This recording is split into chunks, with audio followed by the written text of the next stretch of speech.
Good stuff. All right, so Ian Lewison, it's good to talk to you today. It's been a few years since your last fight with Joe Joyce. What have you been up to since? I've just been getting on with life, innit? You know, because when you got kids and stuff, you just do you. Life just seems to get in the way of things. Yeah, of course, so I've seen your kids, I think you're doing a good job taking them down the gym. Have you got any plans to sort of box again? I know you've been training and, keeping fit. I'm gonna get another one out there soon. Definitely, I'll definitely will jump in there again. I'm definitely looking forward to doing that one again. Yeah. Have you got any thoughts on who you'd like to fight or which promotional outfit you'd work with? I'd work with anyone, to tell you the truth. I don't really care. I'll fight anyone as it's always been. You know me, I'm ready to fight anyone as and where and when. I'll take on whomever. Yeah, I think there's a lot of opportunities out there, but obviously we'll sort of just wait to see what happens for you. Looking back at your career, obviously a lot of people don't know about the success you've had. I remember years ago someone was saying to me, who do I think would win, Ian Lewison versus David Price? I said, Hmm. yeah, probably David Price. But I didn't realize then that person told me you actually beat Price as an amateur. Hmm. So what can you tell me about your amateur career? Well, do you know what? In all honesty, that's long gone now, isn't it? And Yeah. it's already out there. Everyone knows the levels I fought as an amateur. So it makes no sense me blowing that same trumpet again. But obviously, I had a decent and successful amateur career. I had a long one, yeah. I think you box at a high level. I think international and what do you feel were some of the best fights of your amateur career? If I was gonna look back over my own career, I'd say the best one probably was the Cuban guy. He was rated world number 2 or 3 at the time when I stopped him in the second round. What was his name again? I can't remember. He was Cuban. He was like I think he was rated number 2 at the time. And then I ended up stopping him. That would have been the most significant win as an amateur, yeah. Okay, but yeah, obviously as you say, moving on. Well, I Hmm. think obviously pro is different from amateur anyway. I remember when you were in Prize Fighter, and I think you there was a fight which I felt you won, but they didn't give it to you. What do you think have been some of the best wins of your professional career? The best wins would have been, I reckon, Darch was a good win. And then there was Timo Hoffman, that was a good one as well. So them two would have been good wins because at the time there were wins that were needed for the stage I was at. Especially with Darch, he was unbeaten. He hadn't fought the Joshuas or no one yet, so he had his unbeaten record. He had a lot of hype about him. He started talking about how he's gonna do this, to that. So he says, like, I fought him, and as it goes, I knocked him out. Okay, okay, and obviously I know you've sparred Anthony Joshua before as an amateur. Who are some of the best fighters you've sparred with? Best fighters I sparred with. Obviously, I've done a lot of rounds with Hay, done a lot with Chisora, done Joshua, Fury. I sparred with everyone. But one of the best fighters I fought, the best fighters I've shared the ring with, I'd probably say, well, the quickest definitely was Herbie Hyde. What, It was what like a, quicker yeah, he than was Hay? much quicker. He was like a ghost. You Flipping, couldn't no, catch quicker him. than Yeah, Hay. Okay. yeah, he was very quick. Yeah, yeah, What he did was you think definitely. of?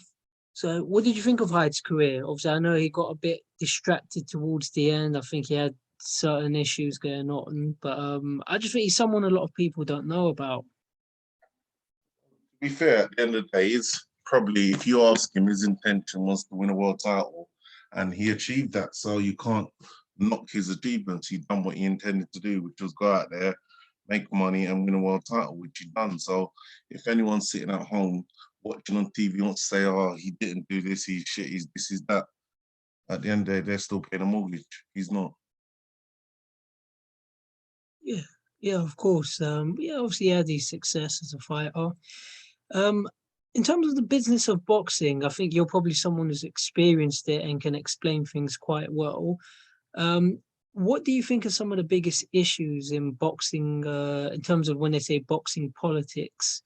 How would you explain that to the fans? Because the fans just assume that two guys meet together, sign a contract and fight, but they don't understand that if one boxer's with one promotional outfit and the next one's with another one, it complicates the whole process. It's not just a case of the two of them fighting and having a unification fight, getting the belts in one place, because you've got to remember, if you're the promoter of one outfit and then you're going to fight for a guy who's got the other belts and you're going in for a unification fight, a lot of promoters don't want to take the chance that the belt's going to leave their camp. So what they'll do is they'll avoid that fight, because if their fighter loses and the belt goes to the other side, that promoter no longer has control over that belt. Yeah. So this is something I've said before, where a lot of the reasons fights don't happen, but I don't think fighters are really scared of fighters. Like take myself, but I've sparred so many people. Like, I've jumped in with pros and heavyweights like yourself, and obviously when I say I've sparred, in case anyone's watching, I'm not denying that people are going easy. I'm not saying, of course they are, but if you ask me to fight people, to me it's just another person. But if you're Mhm, asking me to fight certain people, what's going to motivate me is what have I got to gain from it. And this is the mhm. thing, the reason a lot of fights don't happen. So I don't feel like Fury White, I don't think they're scared of each other. Obviously, well, I doubt it. It's just something they've sparred together before. But what do you think's going on with that fight right now? Because from what I can see, both camps are obviously just trying to squeeze as much money as they can. But it comes down to who's in the best position. At the end of the day, Fury right now is sitting as the champion. Dylan right now is the contender. He's the mandatory, or he's the number one contender. So he's in a good position also. But Fury now wants to bypass him and go straight to Yusuf, innit? So what it comes down to is he's got either pay White's money to step out and allow him to do that, or obligate his contract, which is defend his title against the mandated challenger. Yeah. Well, obviously, we'll see what happens. It seems to be changing every single day. Tell me about some of the promoters you've worked with and what they're like. Also, I think you've worked with David Hay before. I'm sure you've worked with Hearn. What can you tell me I've about worked with these a lot of guys? people, and it's like, do you know what? In all honesty, everyone's the same thing at the end of the day. You get what you get, and it's like all promoters are basically doing the same thing. Everyone's out to put on promotions and build their fighters and make as much money as they can, while the fighter makes money as well. But promoter's number one obligation is to make money for himself. So fighters get confused and think, I'm in this boxing game, I'm in it to make money. Yeah, I understand everyone's in it to make money, but at the same time is don't ever be confused and think everyone else in it is in it to make you make money. Of course not. Well, I mean, it can be a cold-natured sport. Mm. Obviously if you lose or if you're not doing so well, people give you the cold shoulder. The same people that were, oh, he's a great fighter, he's this and that, and well, you see it. They jump from fighter to fighter. Yeah, but Um, you're talking about lessons in life. That's just not related to boxing, because you got to remember you got family that will come around to you every year, spend Christmas with you. You never hear or see from them for the rest of the year, but then during Christmas times, if they're not to get presents from you, they come around you. But that's just in life. People do that in life. So it's for you to pick who's generally in your corner and has your back and associate yourself with them people. no, you're right. That's a good point. People treat you accordingly if they treat you differently if they think they can gain something from you. So yeah, that's a good point. What fights would you like to see in boxing? Is there anything you're sort of keeping an eye out for?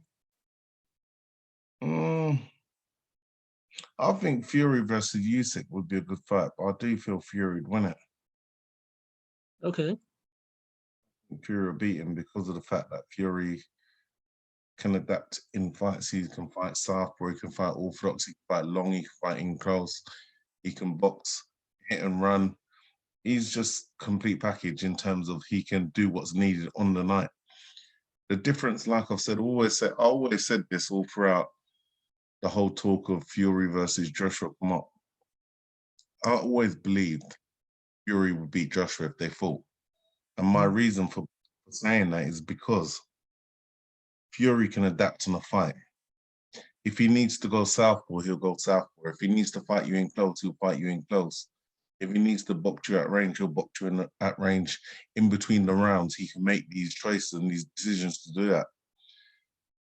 Joshua now, he can't do that. He needs to go away and have a training camp for 8 weeks to install the strategy which he's going to box in order to do it.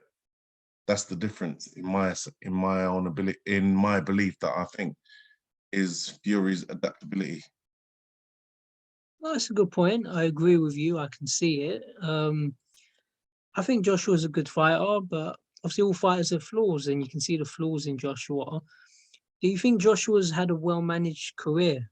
Like take the Andy Ruiz fight, for example. Do you think they should have put him in with Ruiz at such short notice? No, but you got to remember, at the end of the day, Joshua was in a position where he was the champion, Ruiz was challenger. So at the end of the day, if you'd say he wasn't ready for that fight, he's the man that everyone's aiming to fight to get that belt. If that was the case, it should have been Ruiz who wasn't ready for Joshua because Joshua was the champion. The fact of the matter is, when you've got the belts, you got to step up and fight whoever's challenging you for them belts. And Joshua was in the position where he was the champion and he had to defend them against the challenger. I genuinely believe, and I said it to everyone before that fight, Ruiz will beat Joshua. And the reason being I said that before that fight was because Joshua, he couldn't take Ruiz's fast hand and his ability to let go. That's what it was the fact that he got close. He had very quick hands. He's underrated. He's a very underrated fighter, Ruiz was. Oh yeah, you're right. You're very accurate, but I'm not going to backtrack. Yeah, I gave Ruiz pretty much no chance. Thought it's going to be an easy knockout for Joshua, and that's the nature of boxing. What some of your favorite fights throughout history? And I'll give you another sort of question. I mean, there's so many fights I can name, like Ali, Foreman, Leonard, and so on.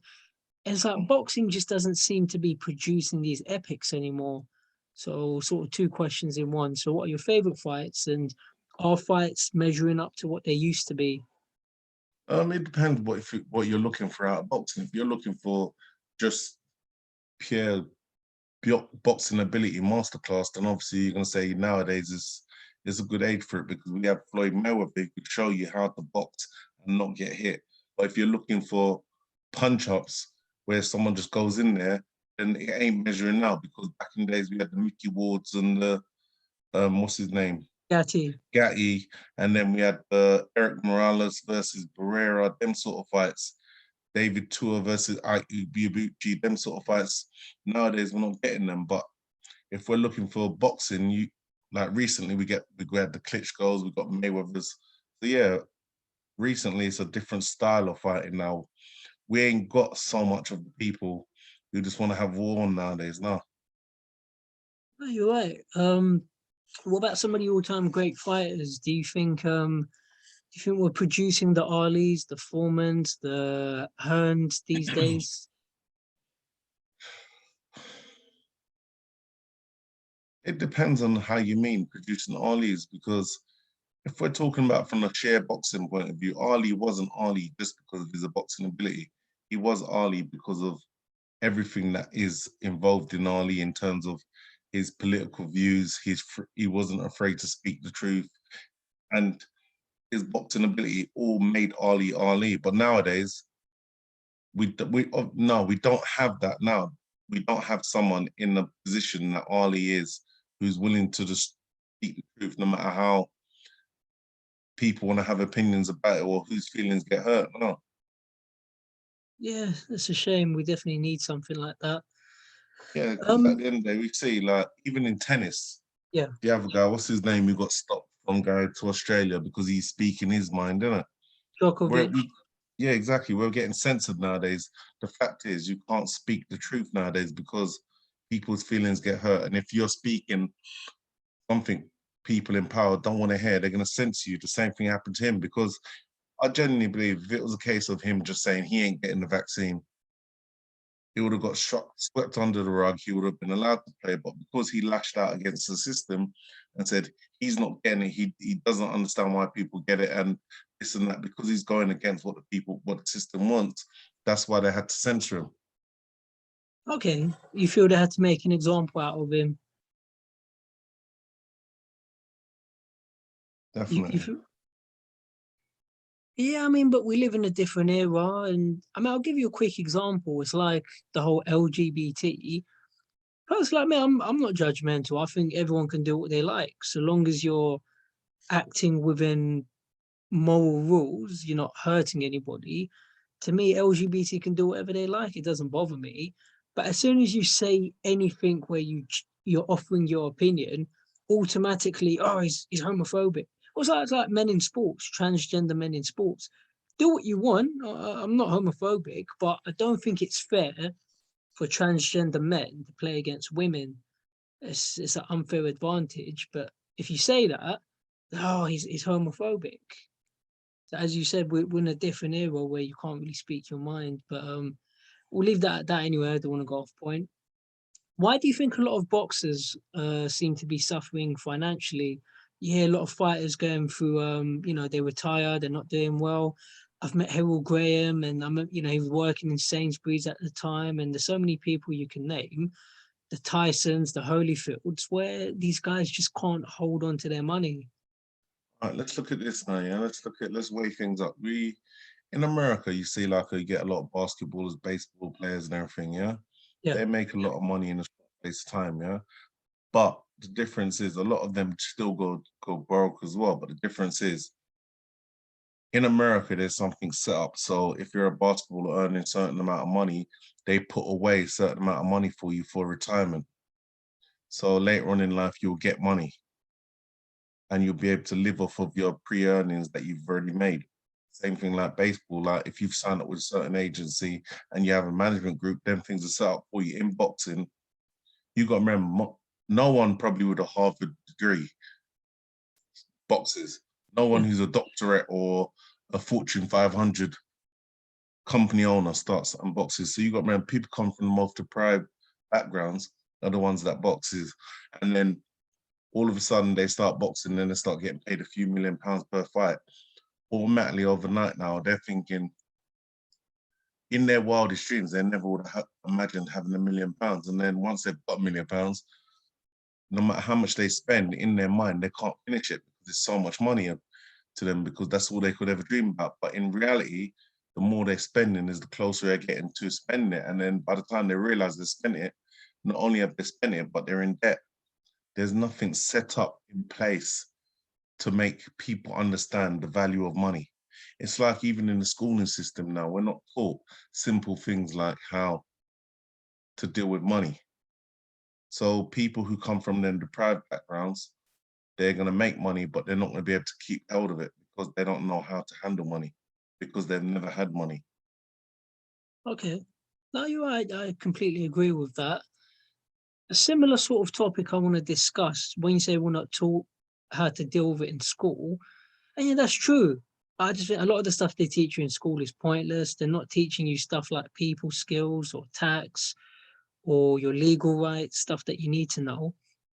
When you look at the amount of knife crime that goes on in London, obviously I know people like Isaac Chamberlain that are sort of involved with gloves up, knives down, and that's something I want to talk to people about and I want to get involved in.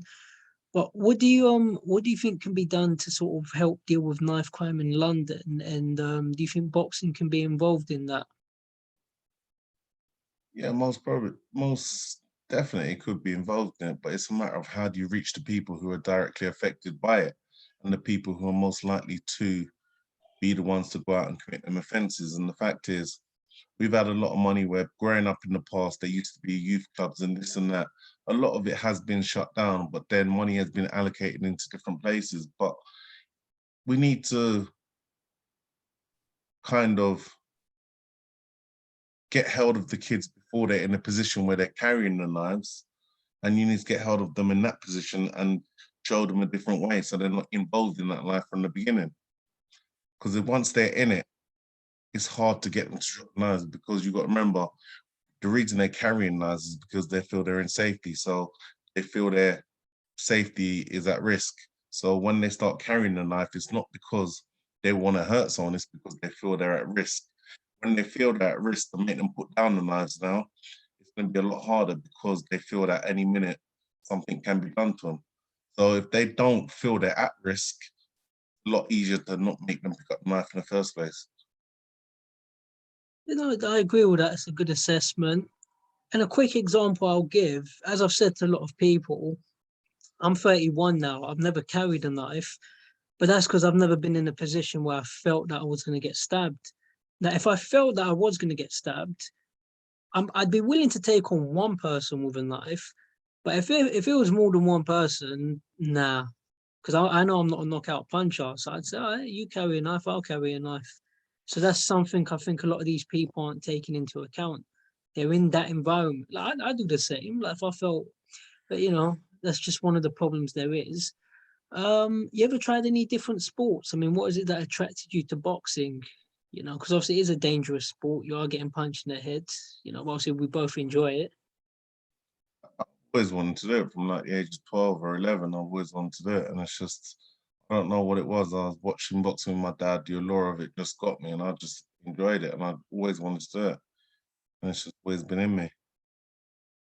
Sounds pretty good. And who are some of your favorite people in boxing? Like who do you feel has achieved the most to your success? You know, your trainers, your managers, people you've worked But with. there's been a lot of people over the time. There was Oh, it's hard.